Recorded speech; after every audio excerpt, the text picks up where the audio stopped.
What if you woke up one day and realized that everything you believed about freedom was a carefully crafted lie?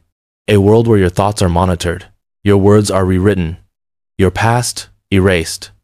A world where obedience is rewarded, and questioning authority makes you disappear. This isn't fiction. This isn't paranoia. This was the warning of George Orwell, a man who saw the shadows creeping long before they consumed us. Orwell's books were meant to be warnings, not instruction manuals. And yet, decades after his death, the world he feared is no longer a nightmare, it's becoming our reality. Governments rewriting history, surveillance invading every aspect of life, thought control disguised as progress. But who was Orwell, really? How did a quiet, sickly boy from British India grow into the man who foresaw the future with terrifying accuracy? And more importantly, did we listen in time, or is it already too late? He was born as Eric Arthur Blair, not George Orwell, a name that, at the time, carried no significance. But history would remember him differently. On the 25th of June, 1903, in the small colonial town of Motihari, British India, a frail boy took his first breath. His father, Richard Blair, was a British government official, overseeing the opium tradia business that made the empire rich but brought misery to millions. His mother, Ida Mabel, was of French descent, a woman with refined taste but little wealth. They were not aristocrats, but they belonged to a world of privilegium Orwell would later turn against. The Blairs were a family of status, but not of fortune. They lived on the remnants of a once prosperous name, clinging to a society that valued hierarchy above all else. Even as a child, Orwell sensed the invisible chains of the British class system, the unspoken rules that dictated who was powerful and who was powerless. But the India of his birth was not his home for long. In 1904, Ida took young Eric and his sister to England, leaving their father behind in India. He would not see him again for years. And when he did, the man who had given him life would feel like a stranger. The Blairs settled in Henley-on-Thames, an ordinary English town with a rigid social order. It was here that Orwell's sharp awareness of privilege and oppression began to take root. He was a boy of the middle class, but surrounded by the elite, always close to power, but never quite belonging to it. As a child, he was quiet, observant, sickly. He suffered from recurring bronchial issues, an illness that would follow him all his life. But in solitude, he found a world of his own, a world of books. Even as a young boy, he devoured literature, fascinated by adventure stories, fables, and histories of empire. He admired Rudyard Kipling, whose tales glorified the British colonial world, but he also read H.G. Wells, who dreamed of a future shaped by science and reason. Two very different visions of the world, one of power, one of progress. But Orwell's world was about to change. In 1911, at the age of 8, he was sent away to St. Cyprian's, a prestigious preparatory school designed to train future leaders of the British Empire. But it was here, in the hallowed halls of privilege, that Orwell first encountered the brutality of authority. St. Cyprian's was not just a school, it was a battlefield. Here, hierarchy was law. The wealthy boys whose parents could afford full tuition were favored, praised, given the best opportunities. The scholarship students' boys, like Orwell, were outsiders, forced to endure humiliation, punishment, and exclusion. He was beaten, ridiculed, reminded constantly that his place was beneath those of true status. Orwell would later describe these years with bitterness and clarity, calling them some of the worst of his life. The injustice was clear to him, even then. But injustice creates awareness, and awareness sparks rebellion. If Orwell learned anything at St. Cyprian's, it was that power is not always just, and authority is not always right. The seeds of his defiance had been planted. By the time he left for Eton College, one of the most prestigious schools in England, had already begun shaping his own mind. At Eton, he was no longer an outcast, but neither was he part of the elite. He was a quiet observer, drifting between worlds, forming opinions that would later shake the foundations of political thought. While his classmates aspired to government positions and noble titles, Orwell had other plans. He wanted to understand the world not from the halls of privilege, but from the streets where real life happened. The young Eric Blair had seen the world of power up close. He had lived among the privileged and the oppressed. But soon, he would make a choice own that would take him far from England's comfort and into the heart of the empire's darkest truths. Orwell was about to step into the world, and the world would change him forever. The world was vast, and Orwell wanted to see it not through the lens of the privileged, but with his own eyes. While many of his classmates at Eton moved on to elite universities and high-ranking careers, Orwell made a different choice. In 1922, at just 19 years old, he joined the Imperial Police in Burma, then a colony of the British Empire. It was a prestigious position, a career that promised stability, respect, and influence. But Orwell wasn't searching for power, he was searching for truth. What he found was something else entirely. Burma was a land of beauty and conflict. The empire had seized control, but the people had never truly surrendered. Beneath the calm exterior of colonial rule, resentment festered. Orwell, a young officer meant to uphold British authority, soon saw the reality of imperialism not as it was taught in textbooks, but as it played out in the streets. The British were not protectors. They were oppressors. Orwell watched as men in uniforms like his enforced the empire's will with brutality. He saw the fear in the eyes of the locals. He felt the hatred directed toward him not for who he was, but for the power he represented. The experience shattered him. He had always questioned power, but now he was part of it, and he hated himself for it. He did not belong here. After 5 years of service, Orwell did something unexpected. In 1927, he resigned, abandoning the security of a government position to become nothing. No career, no clear future. Just a man searching for meaning. If he wanted to understand oppression, he would have to live it. Orwell returned to England but didn't settle into middle-class comfort. Instead, he disappeared into the streets of London and Paris, choosing to live as the poor did, without money, without privilege, without a safety net. He worked as a dishwasher in filthy restaurants, slept in overcrowded hostels, begged for food. He was no longer a ruler of men, he was one of them. The experience changed him. The illusion of fairness in British society was gone. He had seen how the world worked for those at the bottom, and he wanted people to know. He wanted to write. In 1933, he published his first book, Down and Out in Paris and London. It was raw, unfiltered, and brutally honest. The world saw it as an exposé of poverty. But Orwell knew it was something more. It was a warning. Power was never about helping the weak. It was about keeping them weak. His next book, Burmese Days, struck even harder. It exposed the dark side of British imperialism, painting colonial officers as corrupt, indifferent, and ruthless. It was fiction, but the kind based on undeniable truth. Orwell was becoming dangerous, but he was only getting started. In 1936, Orwell took his greatest risk yet. He traveled to Spain, where a brutal civil war was raging between fascists and Republicans. Many idealists had joined the fight, believing they were standing for democracy and freedom. Orwell was among them. He wasn't just an observer, he became a soldier. And on the battlefield, he learned a lesson that would shape the rest of his life. Orwell had come to fight against fascism, but what he saw shocked him. The faction he had joined, the supposed defenders of freedom, was riddled with corruption, paranoia, and internal betrayals. The propaganda wasn't just coming from one side, it was everywhere. The war was not about good versus evil, it was about power. Orwell was shot in the throat during combat, barely surviving. But even as his wounds healed, he carried something deeper, a wound in his understanding of the world. If even the righteous could be corrupted, then who could be trusted? Orwell fled Spain, escaping with his life but losing his faith in political movements. He had seen what blind loyalty, propaganda, and absolute control could do. And now, he had a mission. He would write not just to expose injustice, but to warn mankind of what was coming. His next works would be more than books. They would be prophecies. Orwell had seen war. He had seen oppression. He had seen how power twisted the truth, how governments used language to reshape reality itself. And now he would take everything he had, learn all the suffering, all the disillusionment, and pour it into words that the world would never forget. In 1945, he published Animal Farm. A simple story, on the surface. A farm where animals rebel against their human masters, seeking equality and freedom.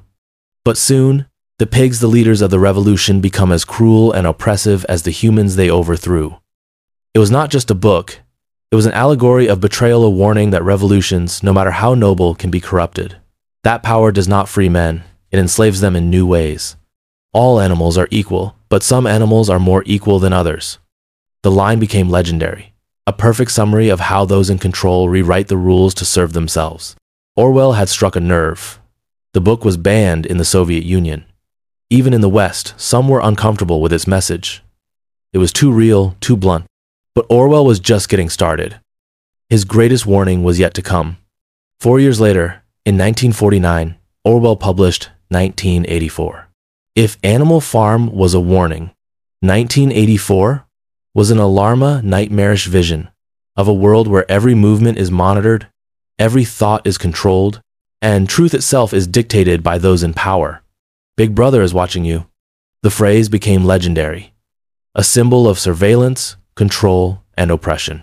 Orwell described a future where governments rewrite history, where facts are erased, where people are conditioned to love their servitude. It was a world where the very meaning of reality could be manipulated. The past was erased. The erasure was forgotten. The lie became the truth. The book shocked the world.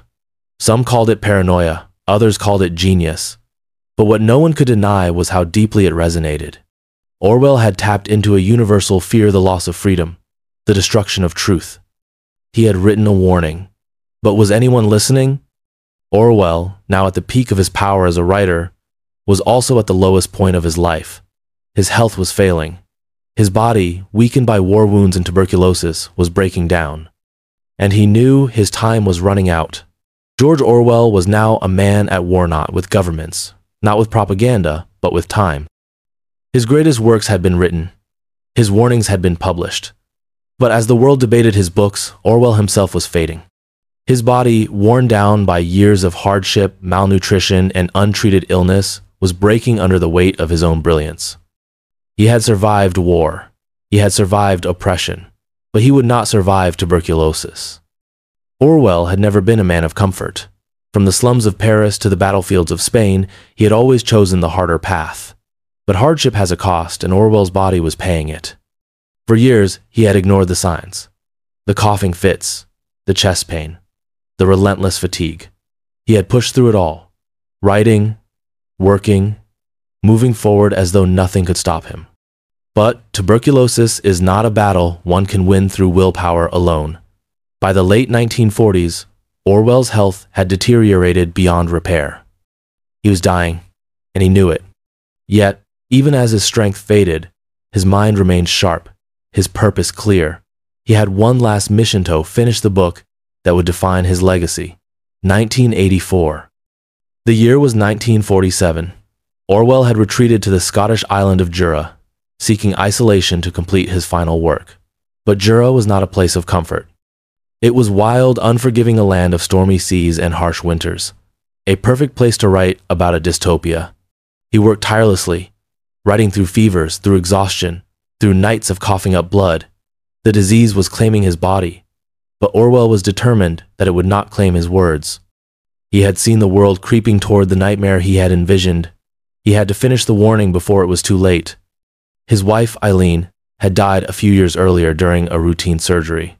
Orwell was alone now, except for his adopted son, Richard, and a few close friends who visited when they could.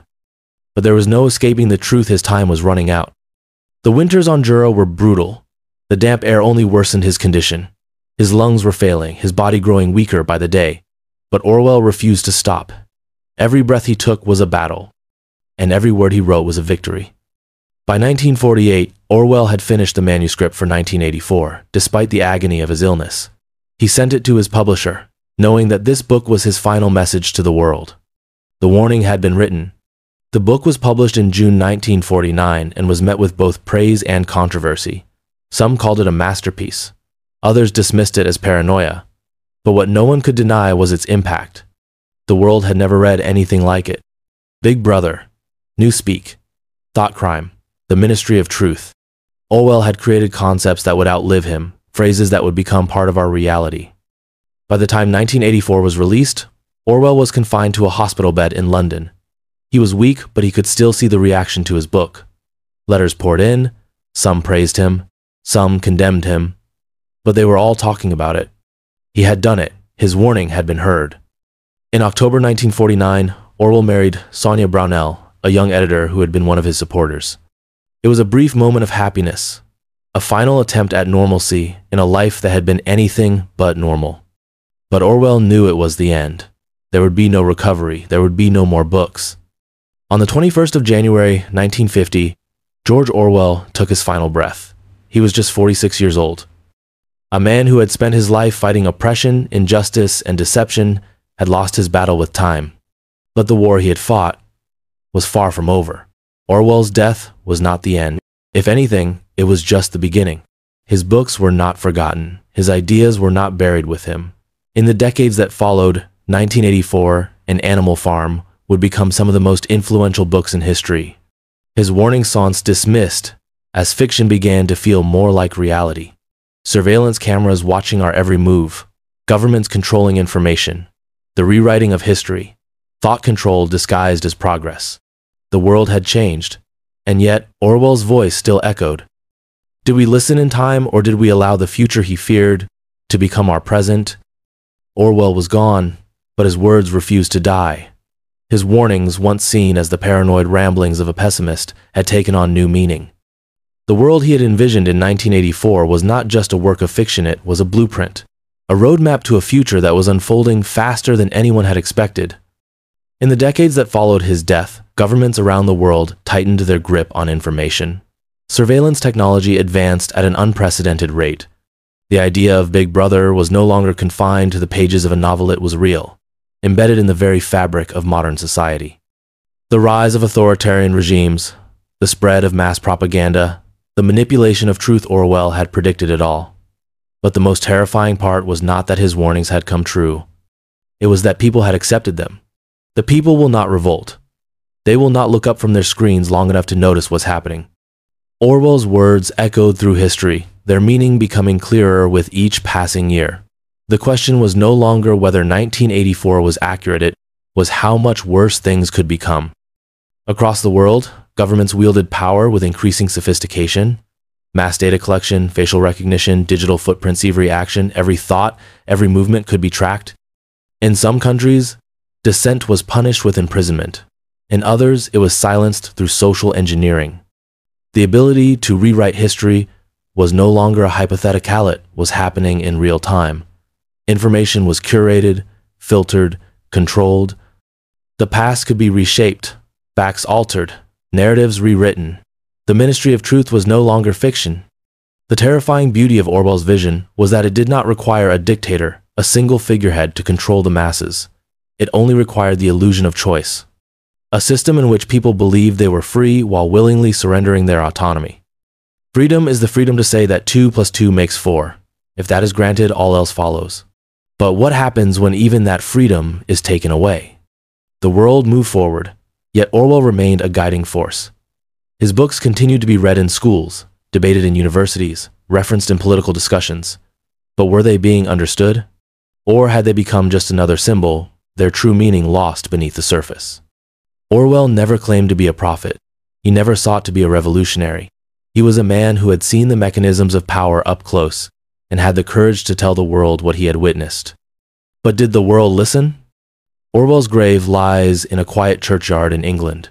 There is no grand monument, no towering statue, just a simple headstone that reads, Eric Arthur Blair, born the 25th of June, 1903, died the 21st of January, 1950. The man is gone, but his voice remains. His words still whisper through the pages of history. They ask the same question again and again, waiting for an answer that may never come. Did we learn from the warning? Or have we allowed the nightmare to become our reality? The debate over Orwell's legacy continues to this day.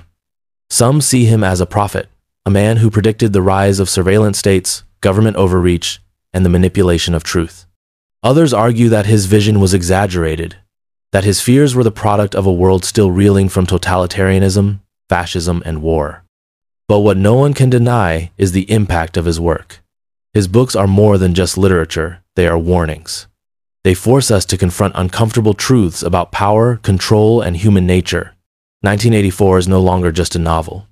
It has become a reference point, a way for people to recognize oppression when they see it. The term Orwellian is now used to describe anything that resembles the world he feared: censorship, propaganda, mass surveillance, and thought control. But Orwell never wanted his books to be prophecies. He wanted them to be stopped. The choice for mankind lies between freedom and happiness, And for the great bulk of mankind, happiness is better. This is the dilemma he presented. Do people truly want freedom, with all its uncertainties, dangers, and responsibilities?